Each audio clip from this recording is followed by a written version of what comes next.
Hello guys, नमस्कार। स्वागत है आप सभी का ज्ञानशाला में। और मैं राहुल आप सभी के बीच सीटेट के प्रश्नों को कैसे आसानी से सॉल्व करेंगे इसको सीखने के लिए यहाँ पर हैं। और आज का जो टॉपिक है वो है एलसीएम तथा एचसीएफ। ठीक है, लेकिन अब आप कहेंगे कि सर एलसीएम और एचसीएफ तो हमारे सीटेट में आता ही नहीं है। तो यहाँ पर आपने प्रश्नों को देखा होगा कि समापवर्तक, अपवर्त्य। ठीक है, तो इन वर्डों से जो प्रश्न आते हैं वो आपके मेनली जो है वो एलसीएम और एचसीएफ का ही एक टॉपिक है। ठीक है, तो यहाँ से 2 से 3 प्रश्न आपके पूछे जाते हैं। बहुत ही सिंपल तरीके से इसको समझना है और आप सभी के 2 से 3 प्रश्न जो आते हैं उनके अंकों को आपको श्योर करना है। ओके, तो यहाँ पे स्टार्ट करते हैं। आज का जो टॉपिक रहेगा वो है एलसीएम, लासा तथा मासा। ठीक है, इसी को हम बोलते हैं एलसीएम और एचसीएफ। ठीक है, अब इस पे प्रश्न हमारे किस तरीके से बनते हैं इसको समझना जरूरी है, क्योंकि ये जो प्रश्न हैं आपके कुछ वर्ड्स जो आपके मोस्टली कहीं पर भी नहीं मिलते हैं, उन वर्डों का यूज किया जाता है और प्रश्नों को यहाँ पे पूछा जाता है। ओके, तो सभी लोग रेडी हैं सीखने के लिए और सेशन को स्टार्ट करते हैं। तो फटाफट से एक बार क्लास को शेयर कर दें, उसके बाद और भी जो स्टूडेंट्स हैं वो क्लास को ज्वाइन कर सकें। ओके, तो बात करते हैं सबसे पहले अपवर्त, जिसको हम बोलते हैं मल्टीपल्स। ठीक है, अब आपने प्रश्नों को देखा होगा कि 3 के मल्टीपल्स या अपवर्त क्या क्या होंगे। ये प्रश्न आपके सीटेट में आते हैं। ओके, इन्हीं वर्डों के नाम से आते हैं, लेकिन इसको सीखने के लिए आपको और भी चीजें सीखनी जरूरी हैं। तो बात करते हैं सबसे पहले कि बेस संख्याएं जो दी गई संख्या से पूर्णतः विभाजित हो जाती हैं, ठीक है, क्या कहलाती हैं? आपकी अपवर्त या गुणज कहलाती है। ठीक है, यदि आपका वर्ड प्रश्न में यूज होता है अपवर्त या फिर यूज होता है गुणज, या फिर इंग्लिश में आप देखेंगे उसको तो मल्टीपल्स हम इसको कहते हैं। Those number which are completely divisible by a given number are called multiples और multiples of the given number. ठीक है, तो हम बात करते हैं 3 के गुणज क्या क्या होते हैं। तो गुणज का सिंपली आप इसको ऐसे समझ सकते हैं कि यदि आपको 3 का टेबल याद है, 3 का पहाड़ा याद है, तो आप 3 के टेबल को पढ़ना स्टार्ट कर दीजिए। ठीक है, तो हमने 3 के मल्टीपल्स देखे क्या क्या होते हैं। 3, 3 दूनी 6, 3 दिया 9, 3 चौक 12, 3 पंजे 15, 3 छः 18, 3 सत्ते 21, और भी ये हमारे आगे तक जाते रहेंगे। कहाँ तक जाएंगे इसको हम आइडेंटिफाई नहीं कर सकते कि ये कहाँ तक जाएंगे। ठीक है, ऐसे ही बात करते हैं 5 के गुणज क्या क्या होते हैं। तो 5, 10, 15, 20 और 25, 30, 35, 40, 45, ऐसे ही हम आगे बढ़ते रहते हैं, है ना। ऐसे ही हम किसी भी संख्या का ले सकते हैं। हम आपसे कहें कि भाई 12 के गुणज क्या क्या होंगे। ठीक है, तो आपका 12 का टेबल आप सभी को याद होना चाहिए। क्या होगा? 12, 24, 36, 48, और ऐसे ही हम चलते रहेंगे। तो ये जो हम इसको देखते हैं कि किसी भी टेबल को हम पढ़ते हैं तो हमारे क्या कहलाते हैं? अपवर्त या गुणज कहलाते हैं। ओके, समझ में आया? इसी के बात करते हैं आगे समापवर्त क्या होता है। तो समापवर्त को हम बोलते हैं कॉमन मल्टीपल्स। ठीक है, अब कॉमन वर्ड जो आपने देखा यहां पे कॉमन, अब कॉमन से आप सिंपली इसको समझ सकते हैं कि आप एक संख्या में तो कॉमन ले नहीं सकते। तो कॉमन लेने के लिए आपके पास कम से कम 2 नंबर्स होने चाहिए। तो कहा गया है कि बेस संख्याएं जो किसी दी गई संख्या में से प्रत्येक से पूर्णतः विभाजित हो जाती है, दी गई संख्या समापवर्त या सार्वगुणज कहलाती है। ठीक है, those number which are completely divisible by each of the given numbers, means जो हमारे नंबर्स दिए गए हैं उन सभी नंबर्स से वह संख्या डिवाइड हो जाए। ठीक है, तो the given number are called common multiples. ठीक है, अब हम जैसे इसको एग्जांपल से समझ सकते हैं कि 3 और 4 का सार्वगुणज क्या होगा, या इसी को हम कह सकते हैं कि 3 और 4 का समापवर्त क्या होगा। ठीक है, तो हमने देखा कि 3 और 4, 3 चौक 12 हो गया। ठीक है, तो 3 चौक 12 हो गया। तो कोई भी जो संख्या होगी वो 12 के मल्टीपल्स होंगे। ठीक है, 12 दूनी 24 हो गया, 12 तिया 36 हो गया, 12 चौक 48 हो गया, 12 पंजे 60 हो गया। तो ये जो संख्या है 12 के मल्टीपल्स, तो 12 के जो मल्टीपल्स हैं वो दी गई दोनों संख्याओं 3 और 4 से डिवाइड हो जाएंगे। ठीक है, अब ऐसे ही इसको समझ सकते हैं कि यदि मैं आपसे कहूं कि 4 और 5 के सार्वगुणज या समापवर्त या कॉमन मल्टीपल्स कौन कौन से होंगे। ठीक है, तो हमने देखा कि 4 और 5, 4 पंजे 20 हो गया। तो 20 का टेबल पढ़ना स्टार्ट कर दो। 20 दूनी 40, 20 तिया 60, 20 पंजे 20 चौक 80, 20 पंजे 100, ऐसे ही चलते रहेंगे। तो ये जो हम मल्टीपल्स निकाल रहे हैं तो ये सभी 4 और 5 दोनों से डिवाइड होंगे। आप कोई सी संख्या देख सकते हैं जो 20 के मल्टीपल होंगे और 4 और 5 दोनों से डिवाइड होंगे। ठीक है, ये आप समझ लीजिए, आपके 2 से 3 प्रश्न आपके एग्जाम में बनते हैं। यदि यहां पर आपने नहीं समझा तो मुझे नहीं लगता कि आपको यहां पे इससे बेटर कोई आपको समझा सकता। ठीक है, क्योंकि बहुत ही बेसिक तरीके से आपको लेके चल रहा हूं ताकि आपका एग्जाम में कोई भी प्रश्न ना छूटे। ओके, कॉमन मल्टीपल्स समझ में आया। ठीक है, इससे पहले हमने क्या पढ़ा, मल्टीपल्स मींस गुणज पढ़ा, गुणज के बाद कॉमन मल्टीपल्स पढ़ा, उसके बाद पढ़ते हैं अपवर्तक। अपवर्तक क्या होता है? अपवर्तक मींस ये होता है कि किसी भी संख्या को हमने छोटे छोटे पार्टों में डिवाइड कर दिया, या फिर इसको हम कह सकते हैं कि हमारा क्या, हमने क्या किया, उस संख्या की गुणनखंड कर दिए। ठीक है, अब वे संख्याएं जो दी गई संख्या को पूर्णतः विभाजित करती हैं, दी गई संख्या की अपवर्तक या गुणनखंड कहलाती हैं।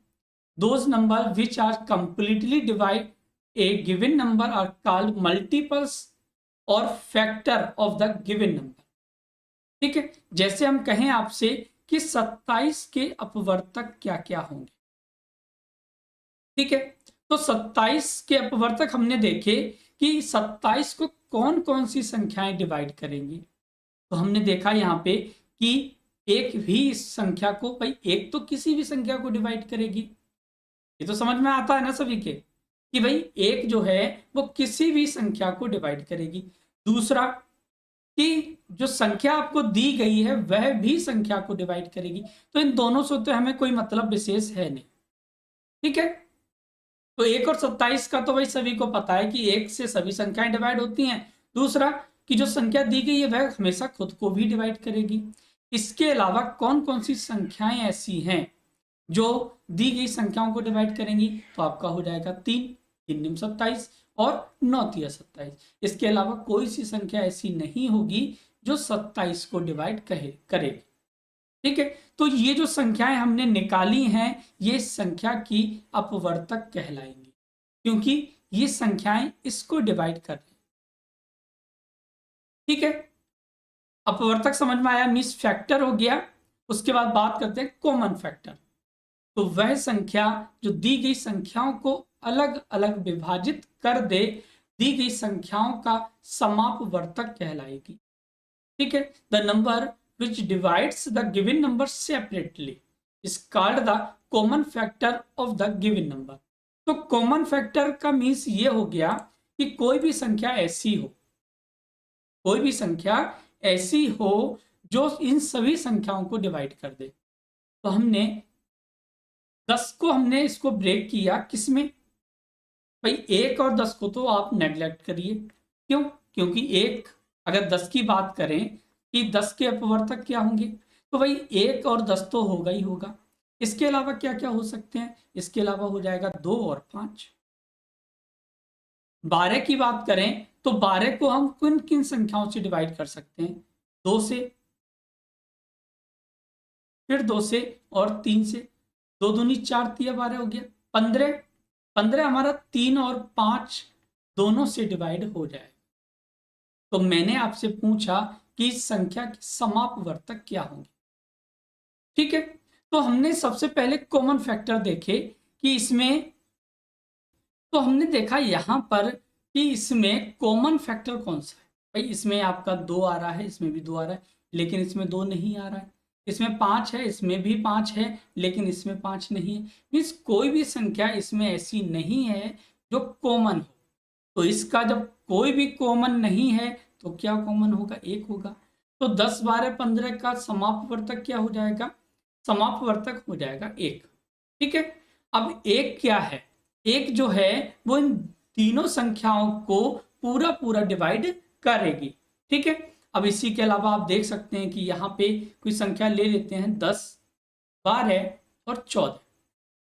ठीक है, या 10, 14 और 16। ओके, तो हमने इसको देखा कि ये 2 और 5 से डिवाइड है, ये हमारी 2 और 7 से डिवाइड है, 16 हमारी 2। ठीक है, तो इनमें क्या कॉमन आ रहा है, भाई 2 हमारा सभी में कॉमन आ रहा है। तो हम ये कह सकते हैं कि वह संख्या कौन सी होगी, 2 होगी, जो इन तीनों संख्याओं को सेपरेटली डिवाइड करेगी, साथ ही इनका कॉमन फैक्टर होगी। ठीक है, अब इन चीजों को आप यहाँ पे एक बार इसको समझने के बाद इसको और थोड़ा सा ब्रॉड लेवल पे पढ़ने का प्रयास करते हैं। तो बात करते हैं सबसे पहले एलसीएम की। ठीक है, एलसीएम क्या होता है और इन पे पेस्ट प्रश्न, इनका जो अपवर्त समापवर्त आपने पढ़े, इनका यूज यहाँ पर किस तरीके से करें। ठीक है, तो बात करते हैं सबसे पहले लघुत्तम समापवर्त या least common multiple. List means क्या होता है, लिस्ट मीन्स होता है छोटे से छोटा, मीन्स जितना भी छोटा हो सकता है। जैसे आपने अभी पढ़ा था समापवर्त, मैंने वहां पे आपको एग्जाम्पल लिया था कि 3 और 4 का समापवर्त क्या होगा। तो आपने क्या किया था, हमने क्या किया, इन दोनों का मल्टीप्लाई कर लिया, और मल्टीप्लाई करने के बाद इसके जो भी संख्या मल्टीप्लाई में आई उसके हमने मल्टीपल्स देखे। ठीक है, तो यहां पर भी आपका वही है, बस कुछ वर्डों का आपको ध्यान रखना है। कौन कौन से वर्ड हैं, छोटी से छोटी। ठीक है, तो वह छोटी से छोटी संख्या जो दी गई संख्याओं से पूर्णतः विभक्त हो जाए क्या कहलाएगी, लासा कहलाता है। The smallest number which is completely divisible by the given number is called LCM। ठीक है, जैसे हम इसको समझ सकते हैं 20, 30, 50 का LCM क्या होगा, लासा क्या होगा, तो लासा हो जाएगा 300। कैसे हो जाएगा, तो अब इसको और अच्छे से समझेंगे, लेकिन यहां पर आपका क्या आया, तो ये जो संख्या आपकी निकल के आई 300, वो क्या है, वह छोटी से छोटी संख्या है। 300 क्या है, छोटी से छोटी संख्या है। दूसरा, 300 के यदि आप मल्टीपल्स देखोगे तो 300 दूनी 600 हो गया, 600, 900, 1200, 1500। तो ये सभी क्या है, आपके 300 के मल्टीपल्स हैं, और साथ ही 20, 30 और 50 तीनों से ये इसके मल्टीपल्स डिवाइड होंगे। लेकिन इससे छोटी, 300 से छोटी कोई सी संख्या ऐसी नहीं होगी जो 20, 30 और 50 से डिवाइड हो जाए। ठीक है, अब इनके डिफरेंट डिफरेंट मेथड हैं, उसको समझिए। तो बात करते हैं सबसे पहले गुणनखंड विधि मीन फैक्टर मेथड। तो फैक्टर मेथड में क्या है आपका, तो फैक्टर मेथड में ये है कि आपकी जो भी संख्याएं दी गई हैं उनके अपने क्या करना है, गुणनखंड करना है, मीन छोटे छोटे पार्टों में इसको डिवाइड करना है। तो 20 को हमने जब ब्रेक किया तो 2 दूनी 4 पंजे 20 हो गया। 30 को ब्रेक किया तो 2 तिया 6 पंजे 30 हो गया, और 50 को ब्रेक किया तो 2 पंजे 10 और पंजे 50 हो गया। ठीक है, एलसीएम होता है कि कोई भी संख्या जो आपको दी गई है, जो मैक्सिमम बार है उसको नोट किया। तो मैक्सिमम बार देखिए आपका 2 दिया गया है, तो हमने आपने क्या किया, 2 को नोट किया। इसके अलावा इसमें आपका 3 भी दिया गया है, तो 3 को भी लिखा, और ये जो 2, 5 हैं इसको भी लिखा। तो ये 2, 5 हमने लिखे, तो ये जो आपके सिंगल सिंगल 5 आए हैं ये तो इसी में आ गए। इन सभी का हमने क्या किया, मल्टीप्लाई कर लिया। तो 2 दूनी 4 तिया 12 पंजे 60 पंजे 300 हो गया। तो 300 आपका एलसीएम हो गया, और इसको गुणनखंड विधि से हमने इसको समझा। ओके, दूसरा है भाग विधि। अब देखिए एलसीएम को सिंपली आप बहुत ही सिंपल तरीके से निकाल सकते हैं, इनके प्रश्नों को भी बहुत ही सिंपल तरीके से कर सकते हैं। अब उसके लिए आपको क्या करना पड़ेगा, उसके लिए आपको क्लास को पूरा देखना पड़ेगा, साथ ही जो जो चीजें आपको बताई जा रही हैं उनको बहुत ही डीपली समझना पड़ेगा। ठीक है, अब ये जो आपके मेथड्स यहाँ पे डिस्कस किए जा रहे हैं, ये आप सभी मेथड्स अपने बेसिक लाइफ से पढ़ते हुए आ रहे हैं, मीन्स शुरू से पढ़ते हुए आ रहे हैं। लेकिन समस्या कहाँ आती है, कि समस्या यहाँ आती है कि जब आप घर आते हैं एग्जाम देके तो आप कहते हैं कि बस टाइम की थोड़ी सी शॉर्टेज रही। ठीक है, तो भाई टाइम को सेव ही तो करना है। बाकी प्रश्न तो हम 120 तक, 150 में से 120 तक पहुंच गए, लेकिन 30 प्रश्नों के लिए थोड़ा सा टाइम कम बचा। तो कुछ टाइम टेकिंग क्वेश्चन आते हैं, वहां आप लोग जहां टाइम नहीं लगना चाहिए वहां पर भी टाइम को वेस्ट कर रहे हैं, और जहां लग रहा है तो वहां तो लगना ही है। ठीक है, तो यहाँ पे हमने सेम क्वेश्चन को 20, 30, 50 को भाग विधि से समझा। तो भाग विधि का मीन्स ये होता है कि आप सबसे छोटी संख्या से इसको डिवाइड करें। तो सबसे छोटी संख्या कौन सी हो जाएगी, 2 से डिवाइड किया तो 10, 15, 25, फिर 2 से 10, 10 को 5, 15, 25 में नहीं जाएगा तो उसको सेम उतार लिया। 3 से हमने इसको डिवाइड किया तो 5 में नहीं जाएगा, 3 पंजे 15, 25 हमारा 3 से डिवाइड नहीं होता है। उसके बाद हमारा 5 है, तो 1, 1 और 5 पंजे 25 हो। ठीक है, इन सभी का मल्टीप्लाई किया तो 2 दूनी 4, 3, 12 पंजे 7 पंजे 300 हो गया। तो आप किसी भी मेथड को फॉलो करें, आपका आंसर सेम ही आएगा, बस टाइम का कहाँ सेव करना है, किस तरीके से सेव होगा उसको समझना। ठीक है, उसके बाद चलते हैं थिंक डिफरेंट, मीन्स कुछ अलग करने का प्रयास करते हैं ताकि आपका टाइम सेव हो सके। तो एलसीएम निकालने के लिए सबसे जो जरूरी पॉइंट है कि जो भी संख्याएं दी गई हैं उसमें जो भी संख्या सबसे बड़ी है उस संख्या को उठाइए। कौन सी है, 50। उसके अलावा कौन कौन से पॉइंट जरूरी हैं, कि सभी में आपका 0 आ रहा है। ठीक है, तो जो भी मल्टीपल्स होंगे उसमें सभी में 0 आएगा।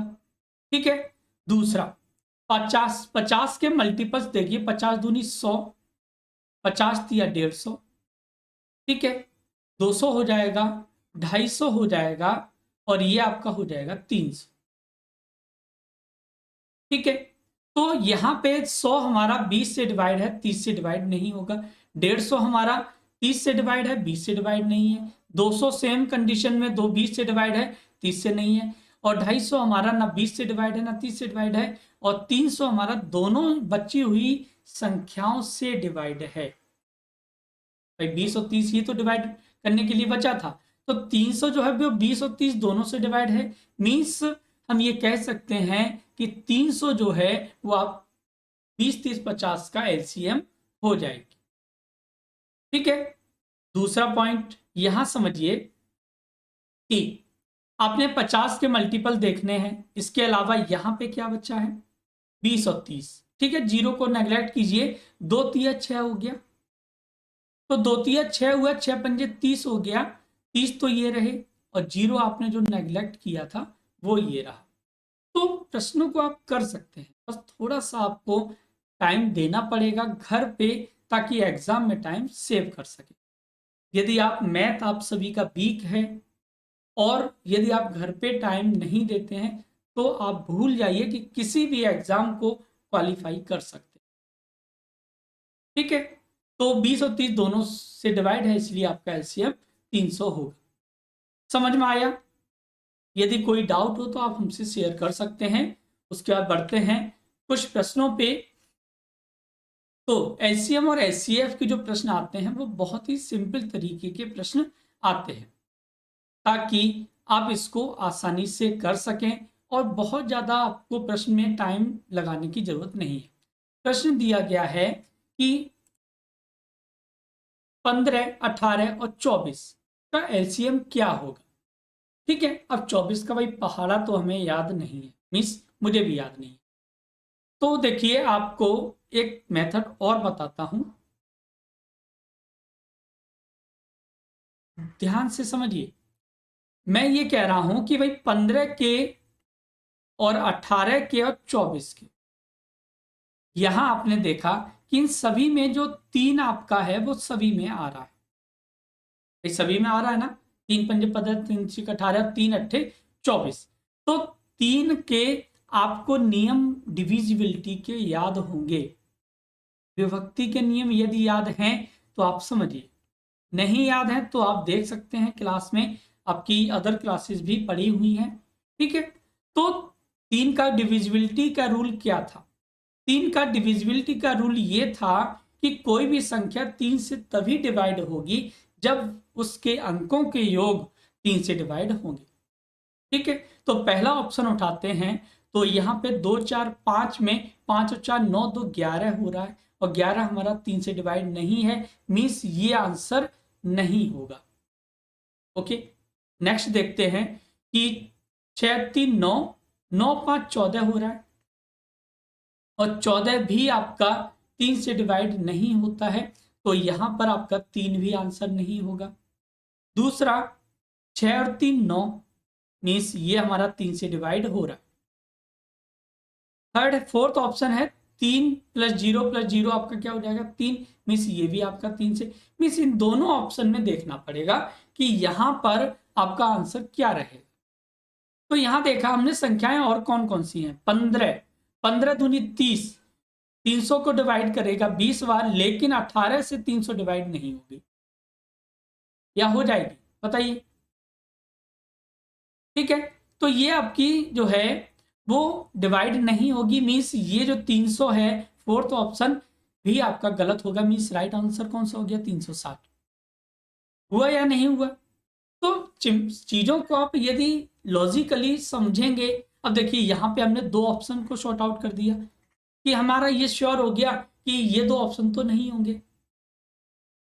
अब 2 ऑप्शन आपके बचे हुए हैं, तो वहां पे तो आप थोड़ा सा सोच सकते हैं कि अब उस कंडीशन में जब हमें 24 का टेबल याद नहीं है कि एक क्वेश्चन और देखते हैं कि 8 9 12 का एलसीएम क्या होगा।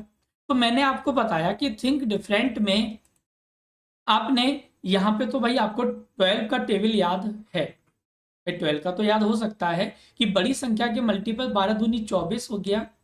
अब 24 देखिए 8 तिया 24, 9 से डिवाइड नहीं, 12 तिया 36 हो गया, 9 चौक 36, 8 चौक 32, 12 चौक 48 हो गया, 12 पंजे 60 हो गया, 12 छिंग 72 हो गया। ठीक है, अब 8 ने 72 और 9 अट्ठे 72, मीन्स 72 जो है वो आपकी बची हुई दोनों संख्याओं से डिवाइड है, तो आंसर कौन सा हो जाएगा 72। और यहां पर आपका एक ऑप्शन और दिया गया 144, तो ये भी ठीक हो सकता है, मीन्स ये दोनों ऑप्शन तो नहीं होंगे। ठीक है, जब नहीं होंगे तो अब यहां पे 72 और 144 में कौन सा आपका आंसर करेक्ट होगा? तो लासा की जो कंडीशन है, वो लासा की कंडीशन ये कहती है कि वह छोटी से छोटी संख्या जो दी गई संख्याओं से डिवाइड होती है, तो 72 आपका 144 से छोटा है, तो 72 आपका आंसर कैसा होगा, बिल्कुल सही होगा। यदि 72 आपका ऑप्शन में नहीं होता तो आपका आंसर 144 सही होता।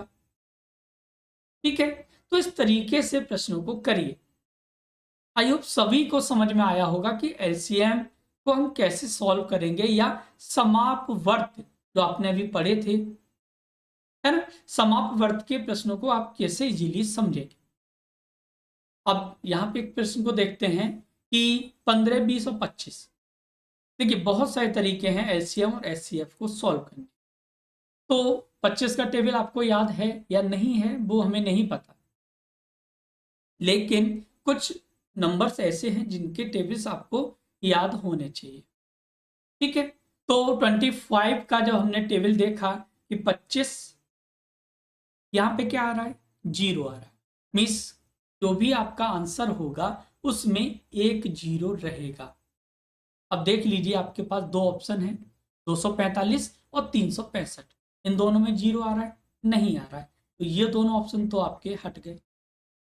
बचे हुए सी और डी, इनको आप इजीली चेक कर सकते हैं। आप चाहें तो डिवाइड मेथड का यूज कर सकते हैं, 15 का डिवाइड 360 में देंगे, ठीक है, तो आपका कितनी बार जाएगा, तो 15 का भाग जब 360 में देंगे तो ये आपका 25 से डिवाइड नहीं, तो जब नहीं होगा तो ये ऑप्शन भी आपका नहीं होगा। बचा हुआ ऑप्शन कौन सा? Option number D. समझ में आया या नहीं आया? तो एलसीएम और एचसीएफ को इस तरीके से बता दूंगा कि आपको जिंदगी में कभी भी नहीं भूलेंगे। और खासकर आप लोग तो टीचर बनने के लिए तैयारी कर रहे हैं, और टीचर बनने के लिए किसमें कितनी योग्यता है वो तो एग्जाम से पहले सभी में दिखती है, लेकिन आप एग्जाम में कितने question with in A short time attempt करते हैं, और जितना ज़्यादा आप स्कोर बनाएंगे उतना ज़्यादा आपकी मैक्सिमम पॉसिबिलिटी बनेगी कि आप टीचर बनने के योग्य हैं। क्योंकि यहाँ पर हमारे इंडिया लेवल पे कि आपकी योग्यता पेपर पे दिखनी चाहिए, इसके अलावा आप में कितनी एबिलिटी है वो मैटर नहीं करता।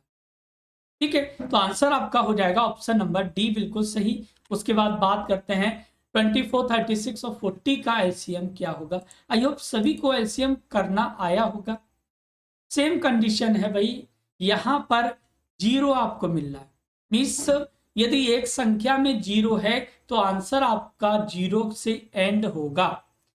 ठीक है, तो इन दोनों ऑप्शन में आपको जीरो नहीं है, तो ये दोनों ऑप्शन तो आपके नहीं होंगे। बचे हुए 360 और 300, इनको आप चेक कर लीजिए।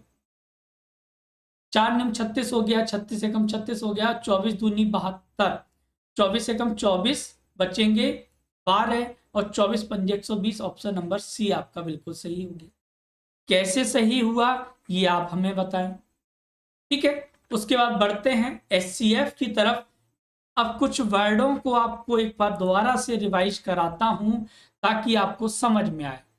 आपको मैंने बताया एलसीएम में कि क्या बताया, बताइए क्या बताया मैंने बताया कि छोटी से छोटी संख्या, छोटी से छोटी संख्या। ठीक है, तो एलसीएम में क्या होता है? कॉमन मल्टीपल, मीन्स समापवर्त। समापवर्त को मैंने आपको अभी क्लैरिफाई किया था कि 3 और 4 का समापवर्त क्या होगा। ठीक है, इसके अलावा मेन चीज कि यहाँ पे आपका जो एलसीएम और एचसीएफ का टॉपिक है वो 3 से 4 क्लास में आपको करना पड़ेगा। ठीक है, ताकि आप एलसीएम और एचसीएफ के किसी भी टाइप के प्रश्न जो आपके एग्जाम में आते हैं उनको सॉल्व कर सकें। तो फर्स्ट 3 क्लासेस जो रहेंगी वो आपके टॉपिक से रिलेटेड, और 4th क्लास आपके एग्जाम में जो प्रश्न आते हैं उनसे रिलेटेड रहेगी। उसके बाद बात करते हैं एचसीएफ की कि एचसीएफ क्या होता है। तो समझिए, महत्तम समापवर्तक, highest common factor. Common factor यहां पे मैंने आपको बताया।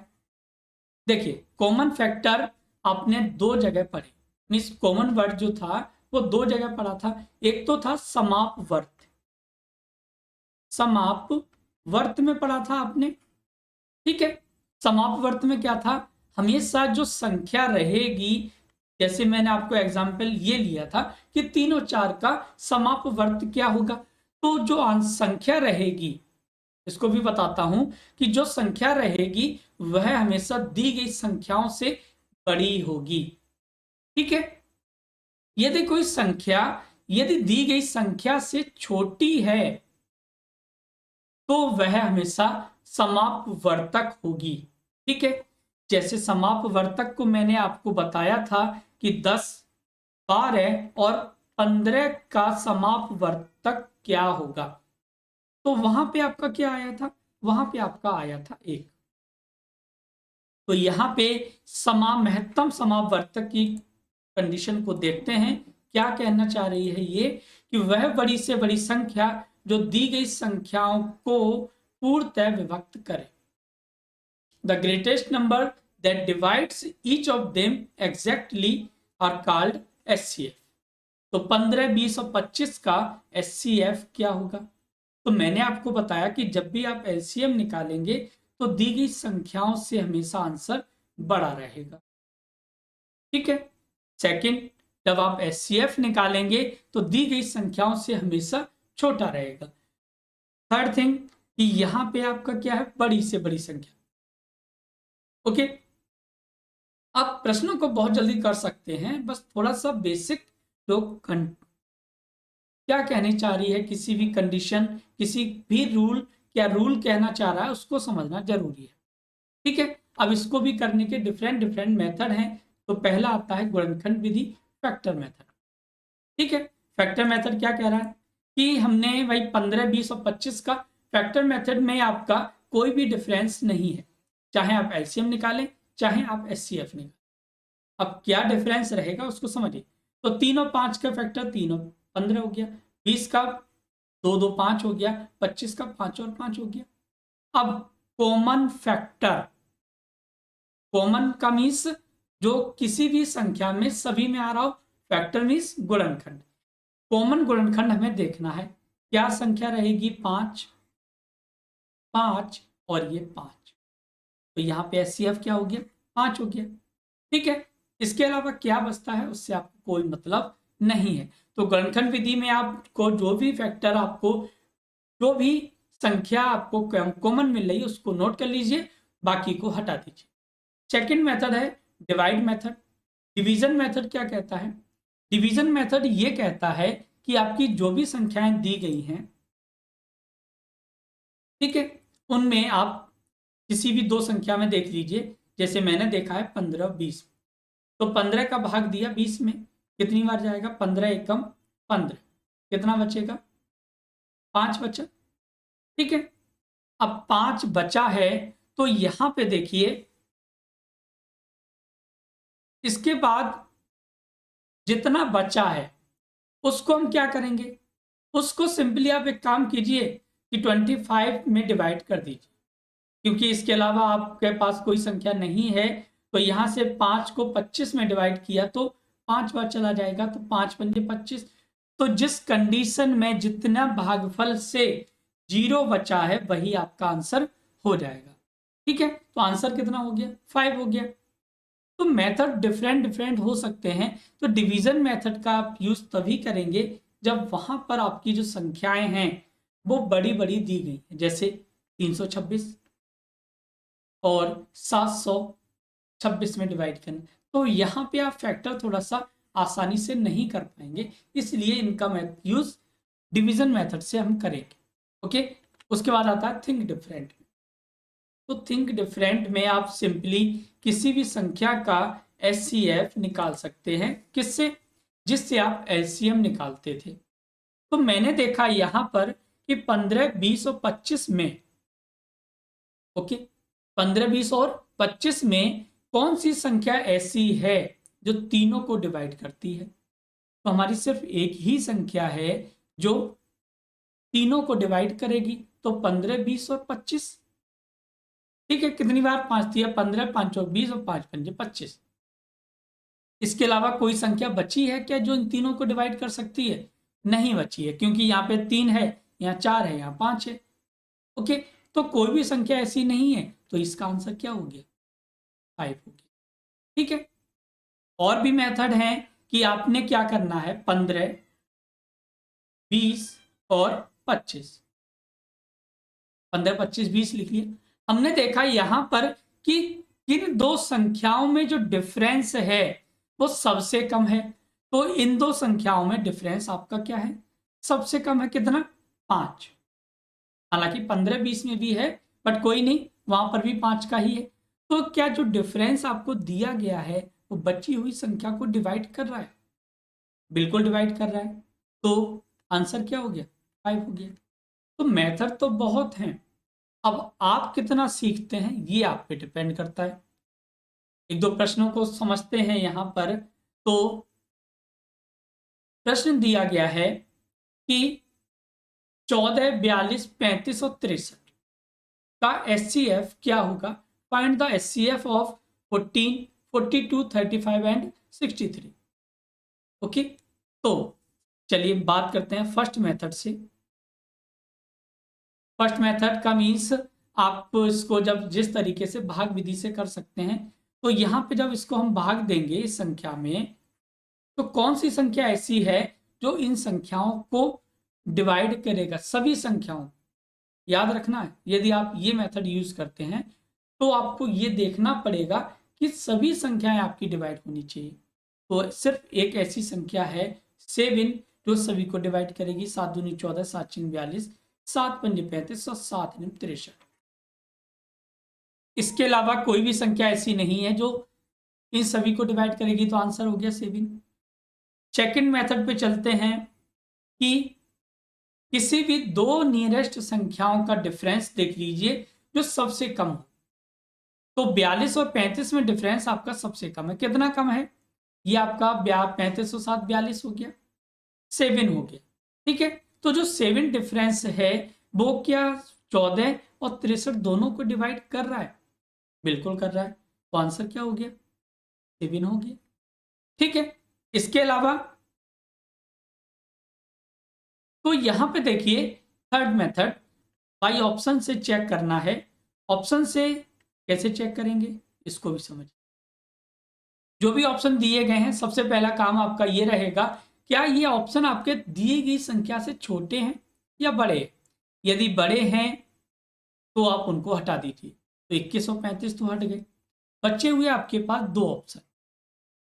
तो दो ऑप्शन बचे हुए हैं, तो क्या 7 और 14 में से कौन सी संख्या ऐसी है जो इन संख्याओं को डिवाइड करेगी? तो 14 को देखें तो 14 कम 14, 14 42, 35 और 63 आपका डिवाइड नहीं होगा, तो ये ऑप्शन हट गया। बची हुई संख्या 7।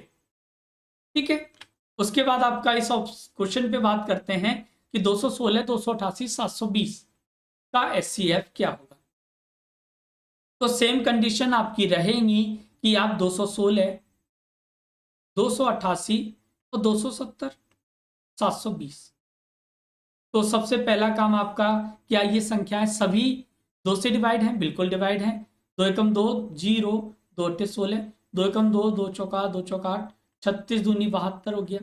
फिर 2 से डिवाइड हो जाएगा, 2 पंजे 10, 2 चौका 8, ये 72 दूनी 144 और 18 दूनी 36।